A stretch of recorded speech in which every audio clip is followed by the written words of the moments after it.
Hi there, it's Mitch, and before you hear that familiar music, I have a small favor to ask. I've been making this podcast for several months now, and since I've settled in and pretty much gotten the hang of things, I want to know what you think of the show. What do you like about the podcast? What do you not like? I want feedback on whatever you have thoughts about, whether it's the music, the kind of news and content you're hearing, or my silly dad jokes, which I've gotten farther away from, apparently. Or not. I make the show for you, which means you have a big stake in how it sounds. So please drop me a line at thefrequency at vermontpublic.org. You can also find that address in our show notes. Thank you. And now on to the show.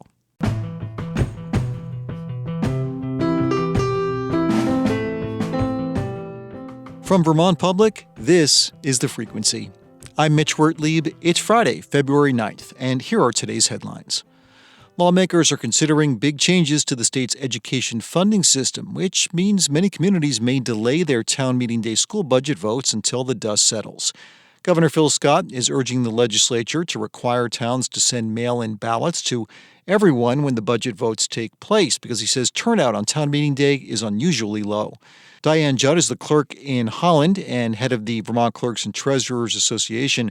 She opposes the plan, saying Vermonters already have a handful of options to vote within 30 days of an election, including requesting a mail-in ballot from their local clerk. I feel that there are so many opportunities for our voters to vote now if they can't be here in person on the voting day. It just seems like if they cared enough to vote, they would get their ballot themselves. Several House committees will consider the issue in the coming weeks. The developers of City Place Burlington are scaling back housing in the project to add 2 hotels, which they say is needed to shore up financing for the $200 million development.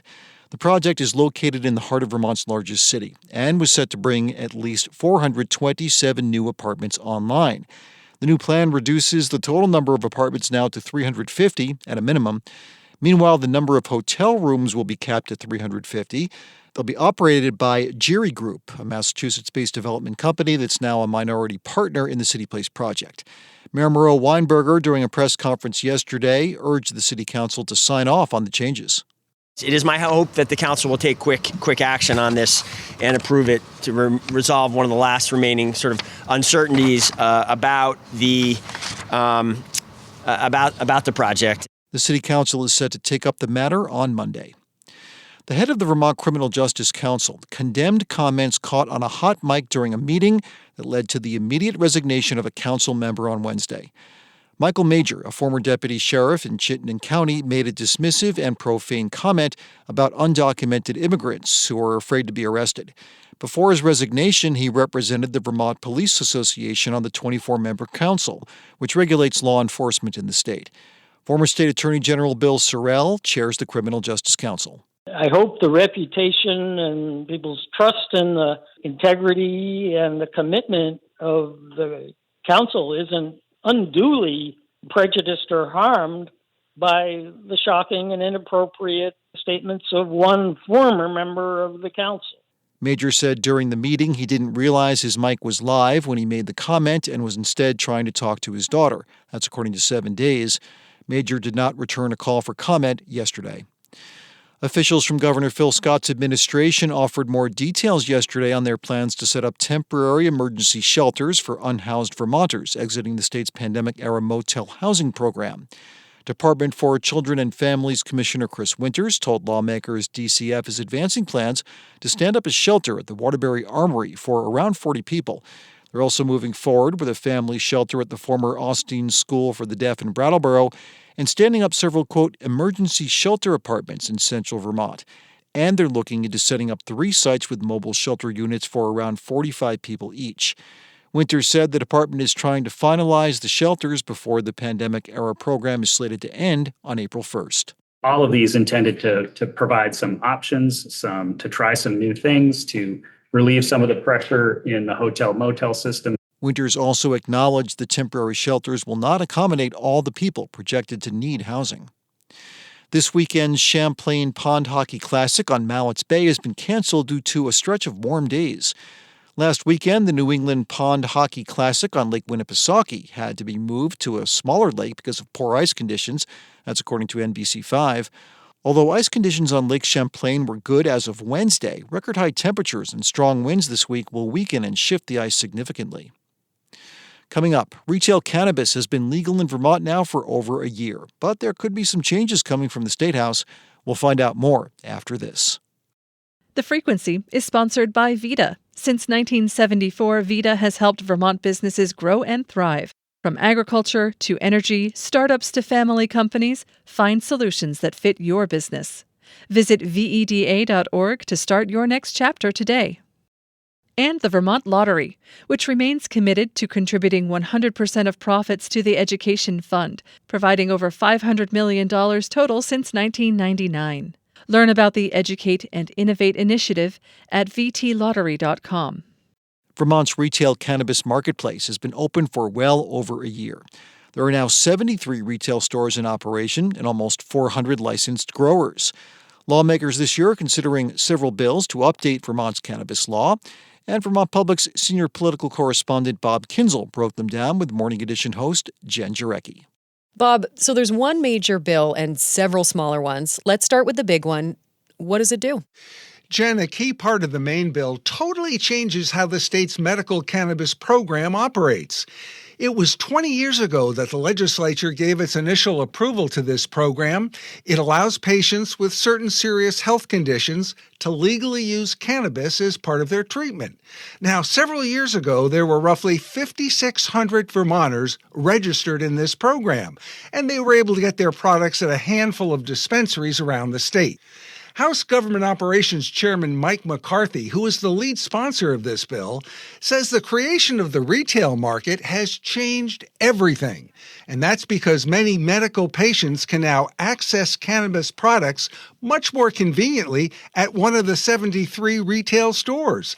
And this has resulted in a 50% drop in the number of people enrolled in the program. The evolution of a market where if you can buy cannabis as an adult that's over 21 at a retail location, many of the folks are not renewing their medical registry cards. Now, Jen, at the same time, state officials have a strong commitment to continue to serve the needs of the remaining medical cannabis patients because the program allows them access to higher potency products and it provides them with other benefits as well.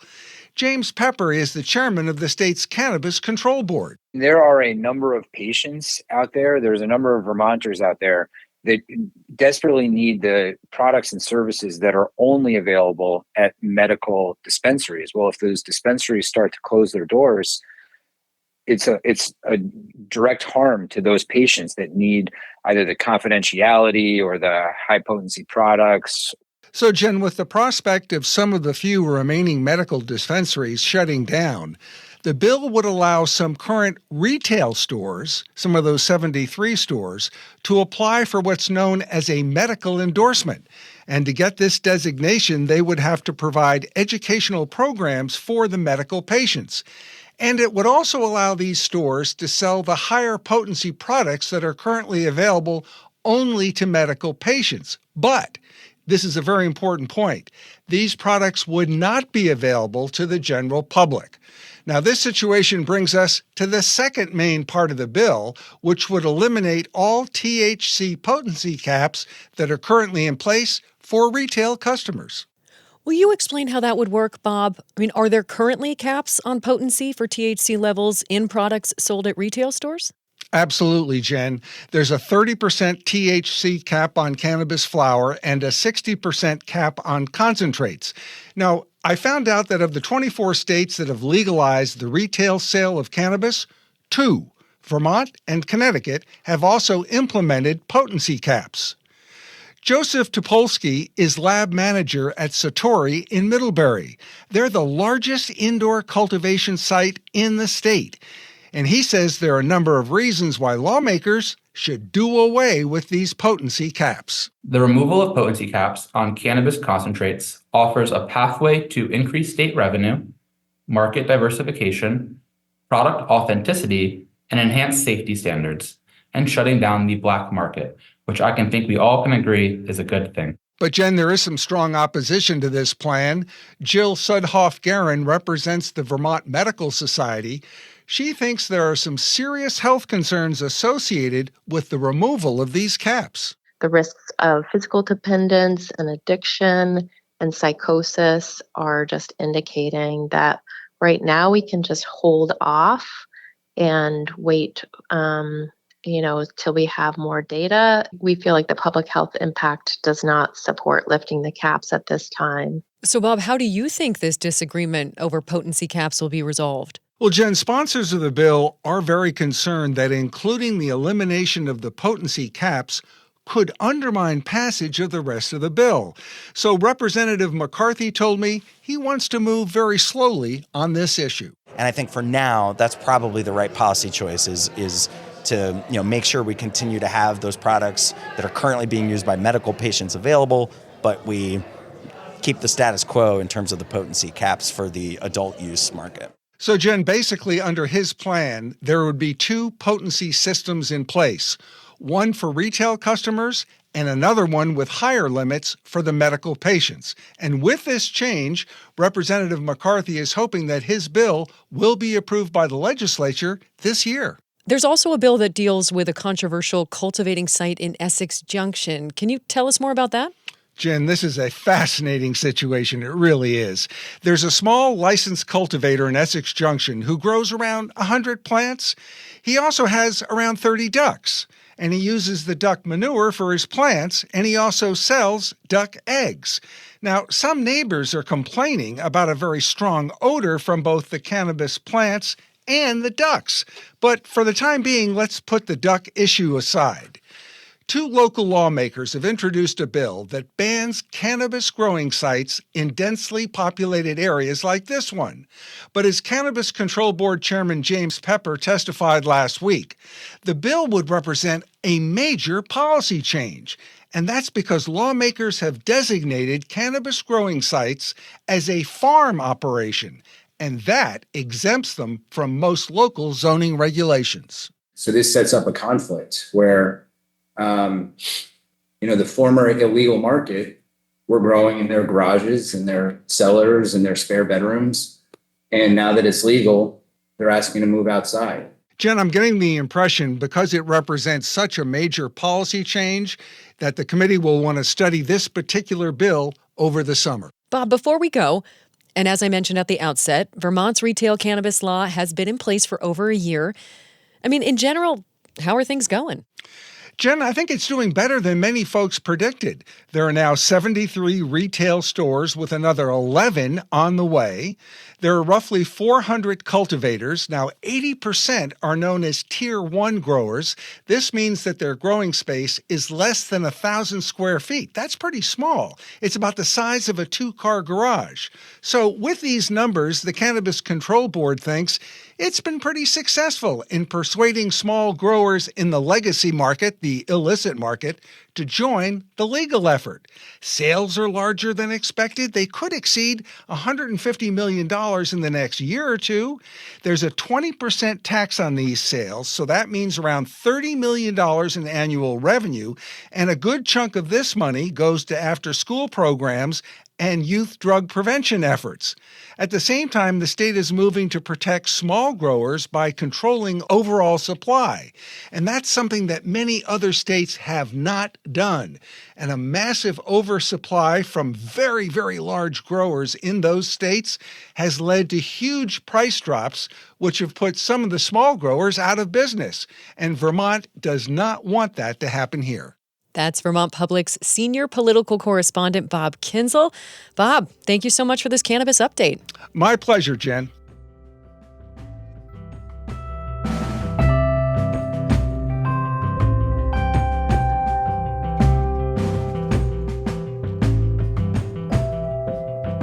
Thanks for listening to The Frequency today. We had additional reporting from Bob Kinzel, Liam Elder-Connors, Carly Berlin, and Nathaniel Wilson. Our executive producer is Kevin Trevelyan, and our music is by Blue Dot Sessions. I'm Mitch Wertlieb. Talk to you Monday.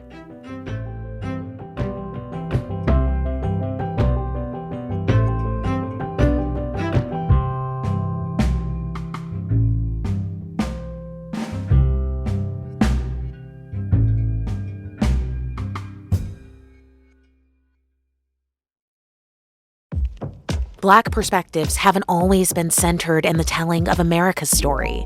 Now, we're taking center stage. Introducing NPR's Black Stories, Black Truths, a collection of Black-led stories from NPR's podcasts. Search NPR Black Stories, Black Truths wherever you get your podcasts.